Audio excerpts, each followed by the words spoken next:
ఈరోజు మనము diversion ఐలియోస్టమీ are diversion colostomy దీని గురించి మాట్లాడుకుందాం. ఏంటిది డైవర్షన్ ఐలియోస్టమీ, డైవర్షన్ కొలాస్టమీ అంటే?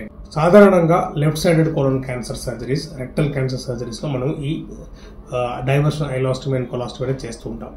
ఇలాంటి left sided colon cancers, rectal cancers కి మనము లెఫ్ట్ కొలెక్టమీ కానీ, sigmoid colectomy or high or low anterior section, ultra low anterior section చేస్తూ ఉంటాం. ఈ సర్జరీ తర్వాత, ఈ క్యాన్సర్ సర్జరీ తర్వాత, ఇలాంటి హై రిస్క్ సర్జరీస్ తర్వాత మనం ఏ జాయింట్, ఇంటెస్టైనల్ జాయింట్ ఏది ఉంటుందో అది లీక్ అయ్యే ఛాన్స్ ఉంటుంది. సో ఎంత లో అనాస్టమోసిస్ అయితే అంత ఛాన్స్ ఎక్కువగా ఉంటుంది అనమాట. దాదాపు 10 to 15% of joints of the anastomosis May leak. So ఇది లీక్ అయితే పేగుల్లో ఉన్న మోషన్ అంతా బయటకు వచ్చి పేషెంట్ చాలా సీరియస్ అయ్యే ఛాన్స్ ఉంటుంది. సెప్సిస్ వచ్చే ఛాన్స్ ఉంటుంది. సెప్సిస్ వలన వచ్చే పరిణామాలు ప్రాణానికి హానికరంగా ఉంటాయన్నమాట. ఈ డైవర్షన్ ఐలియోస్టమీ ఆర్ డైవర్షన్ కొలాస్టమీ ద్వారా ఇది ప్రివెంట్ చేయొచ్చు, ఇది కాకుండా చూడొచ్చు. ఏంటి డైవర్షన్ ఐలియోస్టమీ ఆర్ కొలాస్టమీ అంటే? ఆ జాయింట్ పైన పేగుని బయటకు తీసుకురావడం జరుగుతుంది. అది స్మాల్ ఇంటెస్టైన్ కావచ్చు, లార్జ్ ఇంటెస్టైన్ కావచ్చు. స్మాల్ ఇంటెస్టైన్ బయట పెడితే దాన్ని ఐలియోస్టమీ అంటాము, డైవర్షన్ ఐలియోస్టమీ. లార్జ్ ఇంటెస్టైన్ పెడితే దాన్ని డైవర్షన్ కొలాస్టమీ అంటాం. డైవర్షన్ ఐలియోస్టమీ ఆర్ కొలాస్టమీ చేస్తే ఆ ఫీకల్ స్ట్రీమ్ ఏదుందో, ఆ మోషన్ ఎక్కడ ఏదుందో ఆ జాయింట్ మూలకంగా కాకుండా ఈ పేగుల నుంచి బయటకు వచ్చేస్తుంది అన్నమాట. ఈ స్టోమా ద్వారా బయటకు వచ్చేస్తుంది. స్టోమా ఉన్న పేషెంట్స్ ఆ బ్యాగ్ వేసుకోవాలి. ఆ కొలాస్టమీ బ్యాగ్ వేసుకుంటే ఆ మోషన్, ఆ నీరు అంతా మొత్తం, ఆ వేస్ట్ అంతా మొత్తం బ్యాగ్ లో చేరుకుంటుంది. బ్యాగ్ ని కమోడ్ లెక్ డిస్కార్డ్ చేయడమే. ఇది పర్మనెంట్ కాదు, ఇది టెంపరీ మాత్రమే.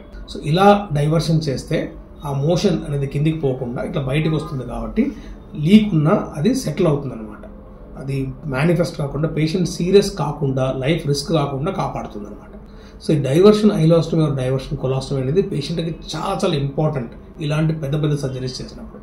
ఎందుకంటే లీక్ వస్తే దాని పరిణామాలు చాలా డేంజరస్గా ఉంటాయి కాబట్టి అవి ప్రివెంట్ చేయడానికి, అవి కాకుండా ఉండడానికి ఈ డైవర్షన్ అనేది చేస్తాం. డైవర్షన్ చేస్తే ఈ సెప్టిక్ కాంప్లికేషన్స్ అనేది చాలా వరకు తగ్గుతాయి. పేషెంట్ మంచిగా రికవర్ అవుతారు అనమాట. పేషెంట్స్కి డైవర్షన్ ఐలియోస్టమీ ఆర్ కొలాస్టమీ అవసరం పడుతుందని చెప్పినప్పుడు చాలామంది చాలా ఇబ్బంది పడుతూ ఉంటారు. ఇది యాక్చువల్లీ చాలా మంచిదండి. ఇది చేస్తే ఆ కాంప్లికేషన్స్ అనేది చాలా వరకు తగ్గుతాయి, కాకుండా ఉంటుంది. పేషెంట్ బాగా త్వరగా రికవర్ అవుతారు. తర్వాత ఇది చాలా టెంపరీ. ఈ ఐలియోస్టమీ ఆర్ కొలాస్టమీ అనేది చాలా టెంపరీ అండి. సో 2 to 3 months మనం దీన్ని క్లోజ్ చేయొచ్చు. సో 2 నుంచి 3 నెలల తర్వాత, మెయిన్ ఆపరేషన్ అయిన తర్వాత కాంట్రాస్ట్ ఎక్స్రే చేస్తాం, కాంట్రాస్ట్ ఎనిమా. ఆ ఎక్స్రేలో లీక్ ఉందా లేదా తెలుస్తుంది మనకు.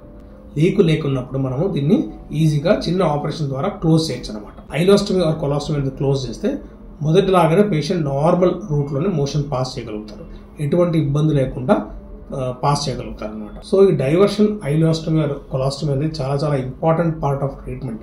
చాలా మంది పేషెంట్స్ మనం ఈ ఆపరేషన్ డిస్కస్ చేసినప్పుడు ఈ డైవర్షన్ ఐలియోస్టమీ ఆర్ కొలాస్టమీ గురించి చెప్పినప్పుడు చాలా ఇబ్బంది పడుతూ ఉంటారు. చాలా ప్రశ్నలు ఉంటాయి వాళ్ళకి, చాలా డౌట్స్ ఉంటాయి. సో మీరు భయపడాల్సిన పని అస్సలు లేదండి. ఇది చాలా నార్మల్ పార్ట్ ఆఫ్ ట్రీట్మెంట్. ఇది చేయించుకుంటే చాలా పేషెంట్కి మంచిది జరుగుతుంది. తర్వాత టెంపరీ, ఇది పర్మనెంట్ అంటూ కాదు. సో ఒకసారి ఆ కొలాస్టమీ ఆర్ ఐలియోస్టమీ క్లోజ్ చేసిన తర్వాత నార్మల్ రూట్, నార్మల్గానే మోషన్ పాస్ చేయగలుగుతారు. నా పేరు డాక్టర్ దత్తారాం అండి. నేను కన్సల్టెంట్ సర్జికల్ గ్యాస్ట్రోఎంటరాలజిస్ట్ మరియు laparoscopic surgeon, GI and HPV cancer surgeon practising in Hyderabad.